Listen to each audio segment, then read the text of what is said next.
Hola a todos y a todas, bienvenidos y bienvenidas a un nuevo episodio de Filosofía Apuntes, el espacio donde exploramos las ideas que han moldeado nuestra forma de pensar y vivir y, en este caso, el que vamos a hablar hoy día, gobernarnos. Porque vamos a hablar de una idea tan antigua como vigente, la anaciclosis, un concepto que nació en la filosofía política griega para describir el ciclo eterno de los regímenes políticos. ¿Por qué las democracias se vuelven inestables? ¿Por qué el poder tiende a corromperse? ¿Estamos condenados a repetir la historia política una y otra vez? Esto es lo que veremos enseguida de analizar a varios filósofos que han planteado esta hipótesis. Así que sin más dilación, vamos allá.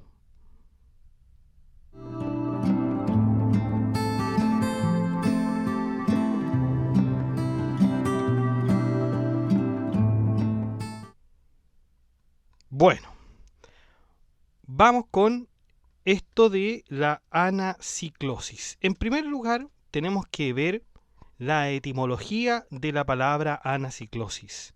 La palabra anaciclosis proviene del griego antiguo anakiklosis, que se compone de ana, que es de nuevo, hacia arriba o repetición, y kiklos, que es círculo, ciclo, rueda, etc. De ahí viene la palabra ciclo. Y cis, que es el sufijo que indica acción o proceso. Entonces, de forma literal podríamos decir un retorno cíclico o recurrencia circular, si ustedes quieren. ¿Mm? Dicho eso, entonces, vamos a lo que significa esto de la anaciclosis. Porque la anaciclosis refiere a ciclos, pero de gobierno, ¿ya? Y el primero en hablar de esto, o el primero que se le atribuye a hablar de esto, es a Platón. Y claro, esto era en el contexto de la crisis de la democracia ateniense, la ejecución de Sócrates, la guerra del Peloponeso. Y Platón propone una anaciclosis moral y política en su obra La República, en el libro octavo. No usa el término anaciclosis directamente, pero presenta una degradación progresiva de las formas de gobierno según la decadencia del alma humana.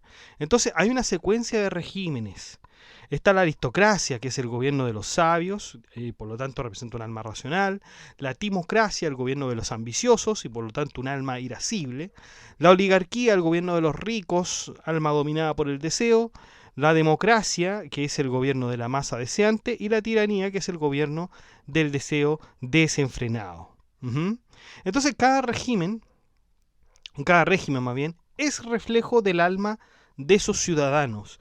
Y el proceso es degenerativo. El ideal político es la calogacía, que es el gobierno del filósofo rey. Ese era el gobierno que Platón decía que debía ser en toda la ciudad. O sea, debían gobernar los filósofos. ¿Ah?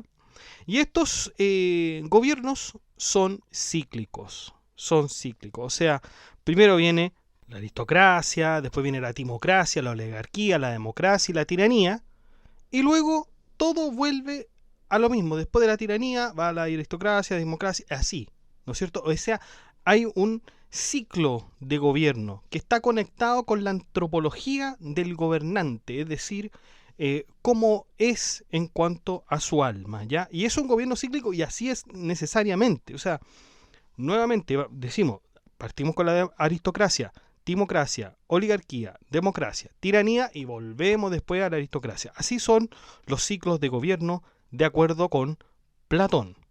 Platón no propugna una teoría mixta, sino que una forma pura, ¿no es cierto? Está la aristocracia de los sabios y ve la política real como una decadencia inevitable.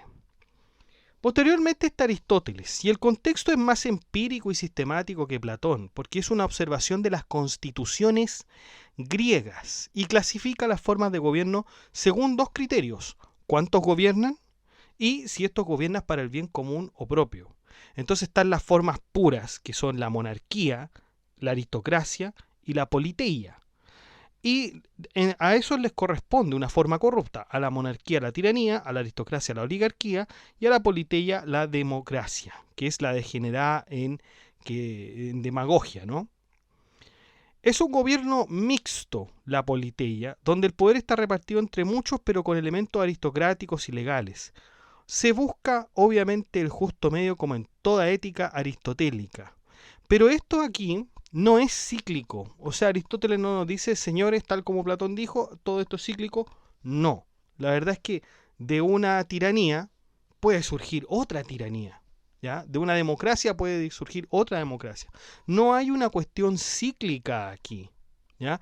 Más que una cuestión cíclica, se tienen que ver las circunstancias de muchos elementos que no necesariamente llevan a un gobierno en particular, ¿no es cierto? Y ahí está entonces la visión de Aristóteles con respecto a los gobiernos, a los ciclos de gobierno, que en realidad dice no hay ningún ciclo, ¿ah? Porque se pueden seguir muchas tiranías, se pueden seguir muchas democracias, ¿ya? Sin embargo, Aristóteles sí anticipa la teoría mixta valorando la mezcla como la fórmula de estabilidad y equilibrio. No formula un ciclo como anaciclosis, pero reconoce la inestabilidad de los regímenes corruptos. Luego tenemos a Polibio, el historiador griego, con sus famosas historias. ¿Ya? El historiador griego, el contexto de él, está viviendo en Roma, había sido rehén. ¿Ya? Él vivía en Megalópolis, era griego en principio, pero cuando Roma invadió, digamos, toda Grecia, él fue tomado como rehén. Pero fue muy bien tratado, fíjense, fue muy bien tratado y pudo comprender todo el sistema romano cuando estuvo ahí capturado. Y fíjense que fue tanto así que él en sus libros busca explicar la grandeza de la República Romana. Y ahí nos habla de la teoría de la anaciclosis, nombre usado aquí sí por él mismo. O sea, Polibio sí que habló de la anaciclosis, ¿no? Es un ciclo natural y repetitivo entre formas puras y degeneraciones. Hay un orden cíclico, dice Polibio. La monarquía, primero, luego degenera en tiranía, luego aristocracia, oligarquía, democracia y finalmente la oclocracia, que es el gobierno de la muchedumbre. Eso es la oclocracia, ¿ya? Una degeneración de la democracia. Y después nuevamente se vuelve a la monarquía. Entonces hay una propuesta práctica. Roma es admirable porque combina los tres tipos de gobierno, es decir, el monárquico con respecto a los cónsules, el aristocrático donde está el Senado y democrático donde están los comicios populares. Aquí entonces se señala que Polibio de alguna forma propuso esta teoría mixta de las constituciones, o sea, el mejor gobierno es el que tiene la forma mixta de cada tipo de gobierno, ¿no? Y según Polibio, Roma tenía este modelo. Roma tenía este modelo mixto, ¿ya? Pero aquí estamos hablando de la anaciclosis, ¿ah? No estamos hablando de la teoría mixta de los gobiernos, que eso lo vamos a ver en otro podcast. Aquí estamos hablando puntualmente de la anaciclosis, los ciclos de gobierno. Entonces, Polibio une la idea cíclica de Platón con la idea práctica de Aristóteles y postula que la constitución mixta romana rompe el ciclo al equilibrar fuerzas y contener la degeneración. Vamos con Cicerón. Marco Tulio Cicerón, en su texto sobre la República, estaba en el contexto de los últimos años de la República Romana, una crisis institucional, un auge de los caudillos militares, etc. Y Cicerón recupera a Polibio, pero desde un enfoque más ético y jurídico. Propone una república como régimen mixto basada en la ley natural y en el consenso. Los pilares del régimen mixto, aquí está la magistratura, que simboliza el poder ejecutivo. No hablaba, Cicerón no hablaba de los tres poderes del Estado, no. Esa teoría no está aquí presente para nada. Pero decía, hay magistraturas, hay un senado y hay un pueblo, ¿ya? O sea, hay una cuestión mixta en la república.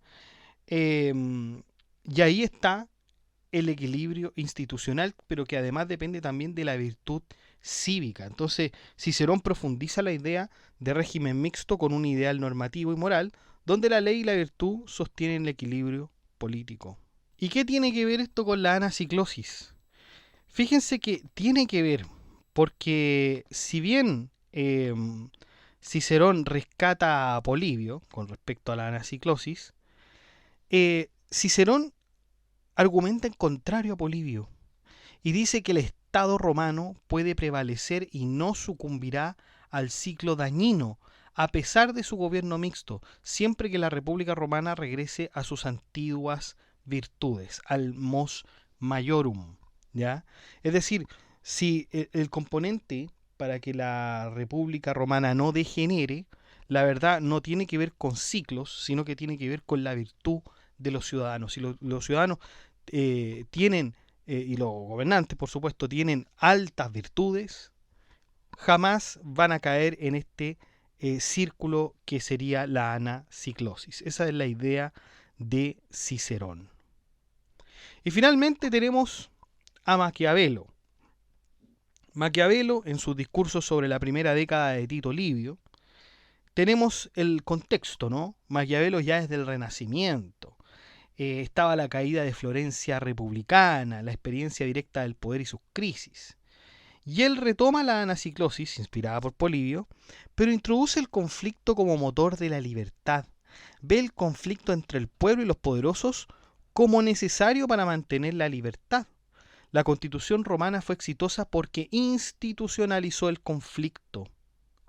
Entonces, también de esta manera, Maquiavelo defiende un régimen mixto, por cierto que sí, pero no está de acuerdo con Polibio de que literalmente esto sea así. O sea, no acepta la idea de Polibio de que el ciclo evoluciona naturalmente a través del mismo patrón exacto de gobiernos. Para Maquiavelo esto no es así en absoluto. Eso es entonces, muchachos, los que les quería hablar sobre la anaciclosis, que no es solo una teoría antigua, sino que es una advertencia permanente. Nos recuerda que todo régimen, incluso los que parecen sólidos, están expuestos a la corrupción y a la transformación.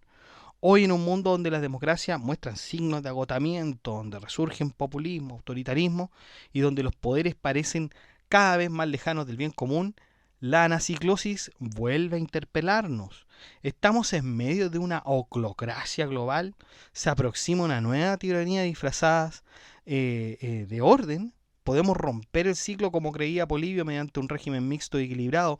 O como decía Cicerón, con la virtud de los ciudadanos y los gobernantes. Quizá la clave esté, como decía Maquiavelo, no en evitar el conflicto, sino en darle forma política. Y quizás la filosofía tenga aún mucho más que decirnos para no repetir aquellos errores del pasado. Pero también junto con esto existe una reflexión filosófica interesante, muchachos, que con estas discusiones se abre un poco, ¿no? Pero que todavía no estamos en disposición de discutir abiertamente. Aquí, por lo menos en Filosofía Apuntes, en nuestro podcast. Si existe la anaciclosis o si existen los ciclos de gobierno naturalmente o necesariamente, ¿quiere decir que esta es una ley de la historia? O sea, ¿la historia tiene leyes? ¿Tiene leyes como la tiene la física, la biología? Es decir, necesariamente así son los ciclos de gobierno. Difícil contestar esa pregunta. Es difícil. Porque bien podemos decir que hay ciertas cuestiones históricas, muchos las creyeron. Por ejemplo, nosotros hemos visto la ciudad de Dios de San Agustín. Y San Agustín decía, los países avanzan con el cristianismo. Los países más desarrollados adoptan el cristianismo. Y claro, el Imperio Romano, una vez que se hizo cristiano, de acuerdo con San Agustín, mejoró por mucho antes de las cosas que tenían antes, ¿no? Entonces, Agustín creía que ese era el motor, que esa era una ley de la historia, ¿no? Que el cristianismo de alguna forma iba a mejorar los países, iba a mejorar las naciones. Es una idea muy interesante, pero que obviamente nos deja muchas dudas, Hay que reflexionar, hay que masticarlo un poco más, hay que pensarlo un poco más, ¿no es cierto? Los dejo invitados entonces al grupo de WhatsApp para que se enteren de las últimas novedades y al grupo de la comunidad para que discutamos este y otros temas.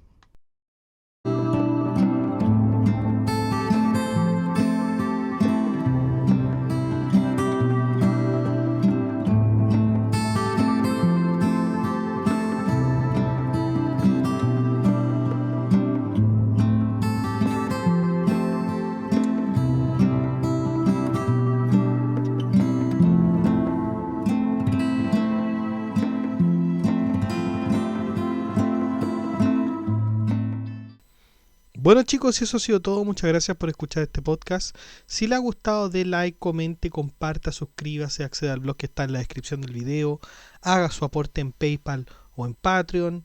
Saludamos a nuestros mecenas romanos que son Abstract Panicker, Ricardo, Jorge Ríos, Vicky Serra y Noecita, que colaboran con este proyecto de Filosofía Apuntes mensualmente. Un abrazo a todos. También saludamos a nuestro mecenas medieval, que es Gab Welter, que también colabora con una membresía un poco más alta que los mecenas romanos y que ya se ha mantenido en el tiempo apoyando este proyecto educativo. Muchas gracias, Gab Welter. Un abrazo también. Y usted puede ser colaborador en Filosofía Apuntes inscribiéndose en las membresías que aparecen en el botón unirse de cada video. Usted presiona el botón unirse, van a aparecer 4 membresías con distintos precios y usted puede elegir el que mejor le convenga. Si no le acomoda ninguno de esos precios, de todas maneras usted puede colaborar con Filosofía Apuntes haciendo clic en el botón gracias y poner la suma que a usted más le acomode. Que estén muy bien, cuídense, chao.